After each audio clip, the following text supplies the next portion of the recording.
Faut-il y voir une maladresse ou un dérapage du nouveau ministre de l'économie? Emmanuel Macron effectuait ce matin sa première grande interview depuis sa nomination à Bercy.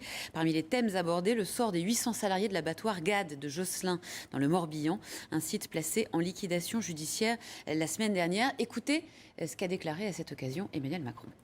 Dans les sociétés qui me sont données sur les dossiers que j'ai, il y a la société GAD. Vous savez, cet abattoir, oui. Il y a dans cette société une majorité de femmes. Il y en a qui sont, pour beaucoup, illettrés. Pour beaucoup, on leur explique, vous n'avez plus d'avenir à GAD ou aux alentours. Allez travailler à 50 ou 60 km. Ces gens-là n'ont pas le permis de conduire. On va leur dire quoi? Il faut payer 1 500 €, il faut attendre un an. Voilà, ça ce sont des réformes du quotidien. Et ça ce sont des réformes qui créent de la mobilité, de l'activité. Voilà pour la déclaration du ministre de l'économie. On va écouter maintenant l'analyse de Christophe Barbier qui voit dans ses propos une maladresse de technocrate qui pourrait coûter cher à Emmanuel Macron. On comprend bien le fond du propos du ministre de l'économie, c'est comment aider dans un cas désespéré le reclassement de salariés considérés par le marché comme inemployables. Mais quand on emploie des mots aussi durs que illettrés, et surtout ces gens-là, on a l'impression d'un techno au pays des sans dents. Donc il faut qu'Emmanuel Macron fasse très attention, parce que GAD, il va peut-être y aller en visite dans quelques jours. Si ce n'est lui, ça sera le ministre de l'Agriculture, et il faudra s'expliquer sur la brutalité de ses propos. C'est vrai que la situation est compliquée pour ce genre d'industrie, c'est vrai aussi que la gauche ne doit surtout pas tuer l'espoir. Or, avec des propos comme cela, il donne l'impression qu'il n'y a plus rien à faire. Rappelez-vous, quand un Premier ministre avait dit telle entreprise, Thomson, ça ne vaut plus rien. Ce n'était pas des propos compréhensibles. Il faut toujours veiller à maintenir l'espoir éveillé. Ce n'est pas ce qu'a fait Macron ce matin. Vous étiez salarié chez Goodyear, condamné à 9 mois de prison ferme pour avoir retenu 2 cadres de Goodyear pendant une nuit entière, Michael Vamen. Quelle question avez-vous envie de poser? Vous avez lancé une pétition, 116 000 signataires, plus depuis tout à l'heure. Passage sur antenne. Passage sur antenne, mais quelle question avez-vous envie de poser à Emmanuel Macron?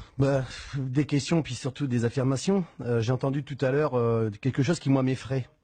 Est-ce que les Français aujourd'hui vous ont demandé de faire une loi pour plafonner les indemnités au prud'homme? Vous dites tout à l'heure, c'est surtout pour réduire les délais, mais rien ne vous empêche de réduire les délais tout en maintenant les montants tels qu'ils ont toujours été décidés par les prud'hommes. Aujourd'hui, vous êtes en train d'ouvrir une boîte de Pandore qui est quand même assez exceptionnelle pour les patrons. Je veux dire, moi, je suis licencié d'un grand groupe. J'aurais été dans une PME, dans une TPE, j'aurais été licencié tout pareil. La différence près, c'est qu'aujourd'hui, mon patron, lui, il peut calculer le montant de l'indemnité. Et il sait très bien qu'aujourd'hui, le risque qu'il encourt, il est minime. Ça, c'est le premier point. Donc, en quoi alléger les droits des patrons va-t-il donner plus de moyens pour créer de l'emploi? Je veux dire, on marche sur la tête Emmanuel complètement. Macron. C'est très simple. D'abord, on fait des lois parce que on a justement le mandat de réformer le pays. C'est le mandat qu'a le président de la République par le peuple français. Mais aujourd'hui, j'ai pas entendu Hollande nous dire qu'il allait à un moment donné plafonner les indemnités de licenciement. Vous avez une vision du mandat impératif où il faudrait, dans la campagne présidentielle, tout dire. La situation du pays exige aussi de bouger. J'ai pas demandé de tout dire, j'ai dit d'arrêter de mentir, c'est différent. Mais moi, j'ai jamais menti, M. Wamen. J'ai jamais menti. J'ai toujours dit les choses et j'ai toujours dit que j'étais pour cette mesure. Pourquoi? D'abord parce qu'il y a des inégalités dans les situations profondes. Vous pouvez vous retrouver au prud'homme avec 50 000 € de dommages et intérêts dans un département, 250 000 dans le département voisin. Il faudra attendre la cassation pour que ça s'harmonise à peu près. Mais de toute façon, les jugements s'appliquent pas au prud'homme, ça s'applique toujours en appel. Ça ne changera rien sur les télés, c'est l'appel qui fera foi. Mais les jugements ne sont pas exécutifs, Monsieur Macron. Mais Michael Wamen, vous êtes en train d'expliquer pourquoi ça n'a aucun sens. Vous êtes en train d'expliquer. Oui, que votre loi n'a aucun sens. Elle a un sens uniquement pour les patrons. Exactement. Mais bien sûr que si. Aujourd'hui, est-ce que les Français disent bravo, on est super contents, il y a une loi qui va plafonner les indemnités. Ce que les gens veulent, c'est qu'il y ait une loi qui interdit qu'on les licencie dans les entreprises qui font des profits. Le 31 octobre, on est venu sur notre parking nous faire des promesses. Elles sont où les promesses aujourd'hui? On a fait l'ANI qui permet non pas de sécuriser les emplois, mais qui permet de sécuriser les licenciements. C'est surtout ça que vous avez fait. Parce que Monsieur Macron, si vos lois avaient été mises en place, quand Goodyear a annoncé en 2007 la fermeture du site, on n'aurait pas attendu 7 ans, on n'aurait pas pu se battre pendant 7 ans, en 6 mois de temps on aurait été licencié. Vous facilitez les fermetures d'entreprises, et c'est comme ça que vous laissez croire aux Français, on marche sur la tête complètement. Je revendique l'immaturité et l'inexpérience politique. Pour être qui ministre, qui Premier ministre, qui Président de la République, il faut être député, il faut se faire élire député. Mais ça, c'est le cursus honorum d'un ancien temps. Pour ma part, je n'ai jamais eu dans mon cabinet un collaborateur s'occupant de ma circonscription. Le libéralisme politique et économique est une valeur de gauche. Moi, je suis socialiste et je l'assume. L'honnêteté m'oblige à vous dire que je ne suis pas socialiste. Pour ma part, je suis de gauche. Alors à l'époque, j'étais pas de gauche. Vous n'avez plus rien à voir avec le Parti socialiste. Mais je ne suis pas au Parti socialiste. C'est un mouvement politique qui ne sera pas à droite, qui ne sera pas à gauche. Monsieur Macron, vous nous dites « je ne suis ni de droite ni de gauche ». Je n'ai pas dit ça ainsi. Non. Mais je suis désolé de vous dire, on se fout des programmes. Ce qui importe, c'est la vision. Il n'y a d'ailleurs pas une culture française. Parce que moi, l'art français, je ne l'ai jamais vu. Et on est tous des enracinés. Et donc, parce que nous sommes des enracinés, il y a des arbres à côté de nous, il y a des rivières, il y a des poissons, il y a des frères et des sœurs. Je pense qu'il y a toujours une part de transcendance dans la politique. Je l'évoquais. Il y a les deux. Mais vous n'êtes pas un illuminé. Non, je vous rassure. Vous n'êtes pas Raël. Non. L'argent ne se mange pas. Il ne se mange pas, je confirme. Il ne se respire pas. Mais vous n'êtes pas un illuminé. Lorsque tout semble triste, lorsque tout parfois semble perdu ou morose, il faut penser printemps. Penser printemps, mes amis, c'est réconcilier l'ambition et le réel. Mais penser printemps, ça ne veut pas dire non plus que sans avoir semé, on pourrait déjà promettre la moisson à tout à chacun. S'il fait 2 ans VTC, c'est mieux pour trouver un CDI que s'il est 2 ans à toucher le RSA dans son quartier. Allez, à Stein, expliquer aux jeunes qui font chauffeur Uber, de manière volontaire, qu'il vaut mieux aller tenir les murs ou dealer. Il était sain dans un pays qu'en effet des jeunes aient cette ambition de pouvoir devenir milliardaires. L'entreprise, c'est le lieu où précisément des jeunes Françaises et des jeunes Français vont devenir autre chose que ce qu'ils sont, vont pouvoir se réaliser.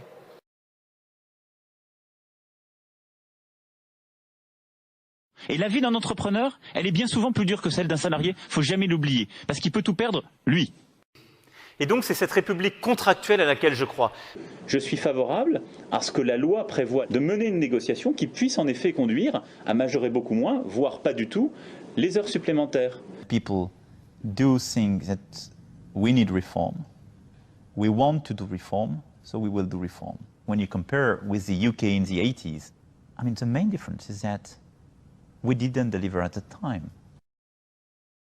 Les pauvres qui ne peuvent pas voyager voyageront plus facilement. Oui. La meilleure façon de se payer un costard, c'est de travailler. Il y a dans cette société une majorité de femmes. Il y en a qui sont, pour beaucoup, illettrés. Je pense que si j'étais chômeur, je n'attendrais pas tout de l'autre. La conclusion, c'était d'en tirer les conclusions. Parce que c'est notre projet. Vive la France, vive la République et vive Euro Disney.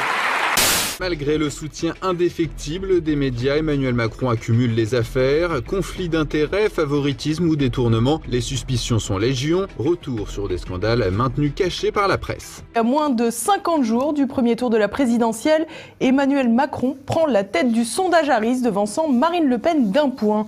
Depuis le début de la campagne, tout semble sourire au banquier Rothschild, coqueluche des médias. Alors que les affaires s'abattaient sur Marine Le Pen et sur François Fillon, la foudre médiatique a bel et bien choisi son protégé. L'ancien locataire de Bercy a tous les droits, pas question de fouiller dans son passé. Pourtant, Macron, ce n'est pas que la bulle médiatique autour d'un loup de la finance, c'est aussi une part d'ombre. Retour sur des affaires capables de jeter l'opprobre sur le favori du système. Les médias nous cacheraient-ils des informations sur Emmanuel Macron ? C'est en tout cas l'impression que l'on a si l'on compare avec le déferlement de boules puantes sur les candidats Fillon et Le Pen. Pourtant, Emmanuel Macron n'est pas exempt de tout soupçon. Bien au contraire. C'est en 2008, 4 ans après sa sortie de l'ENA, qu'Emmanuel Macron rejoint la banque Rothschild. En pleine crise financière, celui qui n'est alors âgé que d'une petite trentaine d'années fait office de jeune premier. Il est surnommé le Mozart de la finance. En 2 ans à peine, Macron devient associé gérant de la banque familiale, une ascension fulgurante. En 2012, le jeune carnassier rencontre le patron de Nestlé, Peter Brabeck, lequel le charge de gérer les laits infantiles du laboratoire Pfizer. La transaction s'élève à 9 milliards d'euros. Avec ce coup, Macron touche le gros lot. Pendant ce temps, Macron fait aussi dans le bénévolat. Il conseille dans ce cadre la Société des rédacteurs du Monde quand le trio Berger-Pigasniel s'apprête à racheter le quotidien. Macron sera ensuite suspecté d'avoir fait du favoritisme pour le groupe espagnol Prisa, qu'il conseillera un an plus tard dans une autre affaire. Pendant ce temps, Macron aurait également été vu avec Alain Minc, président du conseil de surveillance du Monde à cette époque. En août 2014, le jeune premier fait son entrée à Bercy et déclare donc son patrimoine. Surprise, il ne s'élève qu'à 156 000 €, un appartement, 2 assurances-vie, une voiture et surtout une dette de près d'1 million d'euros. Le total restant est étonnamment faible et contraste avec les 3,3 millions que Macron aurait perçus entre 2009 et 2014. Son porte-parole Sylvain Faure balaie les interrogations en expliquant que Macron aime dépenser de l'argent, un peu court comme argumentation. C'est d'ailleurs pour cette raison que Paul Moumbard, candidat des Maires en colère, Jean-Philippe Allenbach, président du mouvement Franche-Comté, et Serge Grasse, président de l'Union civique des contribuables citoyens, ont alerté la haute autorité pour la transparence de la vie politique, sans grand succès. En poste comme ministre de l'économie, Macron a également mené la grande vie. En 8 mois, il aurait dépensé 120 000 € en frais de bouche pour rencontrer des personnalités influentes, sans doute dans le but de poser les premiers jalons de sa candidature. Pendant son exercice, les choix et décisions de Macron seraient également à scruter de près. Alors que son prédécesseur Arnaud Montebourg a toujours tenu bon face à General Electric, Macron se dit dès son activité de secrétaire de l'Élysée favorable au rachat d'Alstom.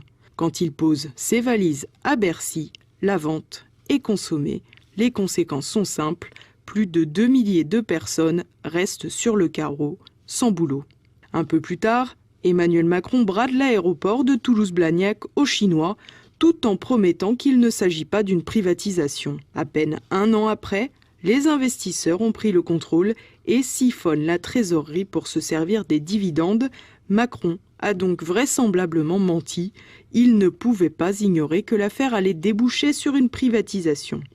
Et jamais 203, l'énarque n'est pas étranger non plus à la reprise de SFR par le groupe Altis de Patrick Drahi. La fusion a d'ailleurs été organisée par le banquier de chez Morgan Stanley, spécialisé dans les télécoms, Bernard Mourad. Ce dernier a depuis intégré l'équipe resserrée d'Emmanuel Macron.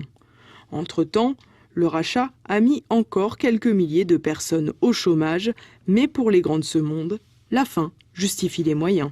L'autorité de la concurrence a toutefois annoncé jeudi dernier qu'une amende de 40 millions d'euros vient d'être décidée pour SFR, notamment en raison du non-respect des raccordements avec la fibre. Toujours en poste à Bercy, Macron s'était déplacé jusqu'à Las Vegas pour rencontrer les patrons de start-up françaises pour commencer à travailler sa popularité. Une rencontre organisée par le groupe Havas, présidé par Yannick Bolloré, fils du patron de Canal, Vincent Bolloré. Problème, il n'y aurait pas eu d'appel d'offres pour choisir le prestataire du raout.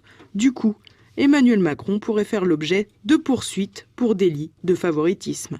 Des suspicions éclaboussent également quelques proches de l'homme aux 2 alliances. En effet, Jean-Jacques Mourad, frère du banquier Mourad, cardiologue de son état, était jusqu'il y a quelques jours un des 2 monsieur santé du mouvement En Marche. Dans ce cadre, il représentait fréquemment Emmanuel Macron. Premier problème, Jean-Jacques Mourad est également consultant pour le laboratoire Servier et il a empoché pour 66 interventions en congrès ou colloques la modique somme de 80 000 €.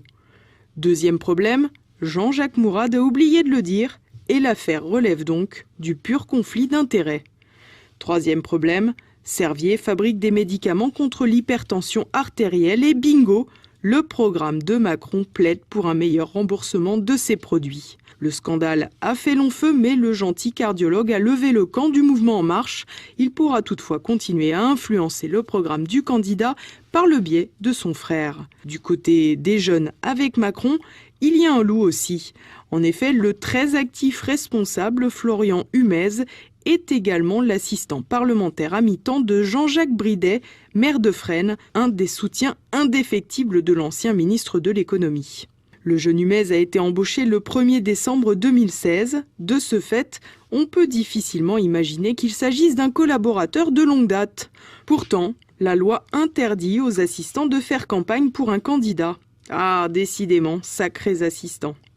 Pour finir, toujours bercé dans l'argent, Emmanuel Macron fait apparaître des comptes bien modestes pour son mouvement.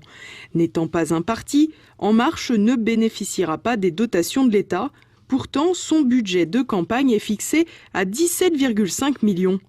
L'équipe de campagne estime que les dons dépassent aujourd'hui les 6,5 millions et le candidat lui-même devrait faire un emprunt de 8 millions sur ses deniers personnels. Une organisation qui nous ferait presque pleurer. D'ailleurs, Macron se plaît à répéter à qui veut l'entendre qu'aucune entreprise ne finance son mouvement conformément à la loi. Pourtant, de récentes informations laisseraient entendre que les choses sont moins claires. En effet, le Mozart de la finance n'a pas oublié ses pères de chez Rothschild et l'entreprise familiale n'aurait pas hésité à donner un coup de main au fils prodige. La direction de la banque aurait envoyé un message à une sélection dorée de banquiers parisiens pour organiser un cocktail avec Emmanuel Macron. Le message était d'ailleurs assorti d'une demande de confidentialité. Tu m'étonnes. L'afterwork sur les Champs-Élysées des élites financières a quand même des sacrées allures de levée de fonds. Mais bien sûr, rien n'est avéré et les médias sont trop occupés à creuser d'autres affaires, moins importantes certes, mais sans doute plus en accord avec leur direction.